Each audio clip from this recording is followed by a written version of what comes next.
ভিয়েতনামে শ্রমমজুরি বাংলাদেশের চেয়ে 40% বেশি হলেও ম্যানমেড ফাইবারের উচ্চ মূল্যের পণ্য তৈরিতে লাভবান হচ্ছে সেখানকার বিনিয়োগকারীরা। তাই তুলা নির্ভরতা থেকে বের হয়ে ম্যানমেড ফাইবার বা কৃত্রিম আঁশের ব্যবহার বাংলাদেশে তৈরি পোশাক খাতে বাড়ানোর তাগিদ দিয়েছেন কোরিয়ান ইপিজেটের প্রতিষ্ঠাতা কিহাক সুন। সকালে বিনিয়োগ সম্মেলনের শেষ দিনে বাংলাদেশের অ্যাপারেল খাতের সম্ভাবনা শীর্ষক আলোচনায় তিনি এসব কথা বলেন। বিনিয়োগ সম্মেলনের মাধ্যমে যে সম্ভাবনা তৈরি হয়েছে তা কাজে লাগাতে বিদেশি বিনিয়োগকারীদের সাথে ফলো আপ রাখা জরুরি বলে জানান Dhaka chamber of commerce and ইন্ডাস্ট্রিজের সাবেক সভাপতি মোহাম্মদ শামস। তিনি বলেন, বিনিয়োগ আকর্ষণে সরকারি সংস্থাগুলোর সেবা প্রদানের মানসিকতা বাড়ানো জরুরি।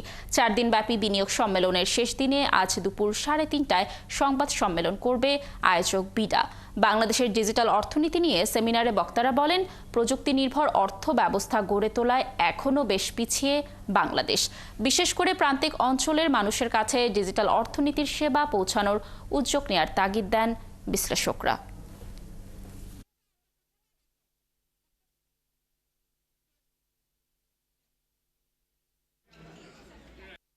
এই সামিটে যেই কনসার্নগুলো লোকাল এন্টারপ্রেনিয়র এবং ফরেন এন্টারপ্রেনিয়র যারা ইচ্ছুক বাংলাদেশে আসতে, যেগুলো আনবে সরকার কত দ্রুত সময় এগুলোর রিফর্মগুলো করে।